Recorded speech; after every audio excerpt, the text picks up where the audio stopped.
Marami ang nagsasabing dugyot o mano si Riza May noon hanggang ngayon. Hindi po makatotohanan iyan dahil ngayon, milyonarya na si Riza May.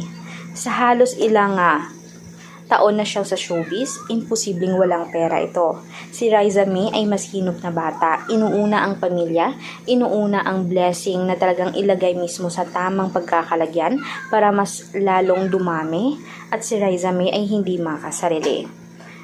Nakabili na siya mismo ng bahay niya, kotse, alahas, at iba pang pagmamayari na lupa. Kaya hindi siya masasabing dugyot hanggang ngayon. Kung tutuusin na milyon na ang mismong savings ito sa bangko. At talaga namang keep quiet lamang siya dahil gusto lamang niya down to earth lamang habang nagpapayaman. Kaya ang galing talaga ng sikreto dito ni Riza May.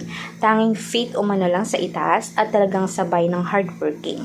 Kaya ang katas ng mismong sakripisyo niya noon ay ngayon ay dinatamasa na niya ng husto. Kaya nakakabilib sobra ang kayamanan na meron siya. Agree ba kayo dito? Kaya huwag kalimutan mag-subscribe, i-click ang notification bell for more public and viral videos.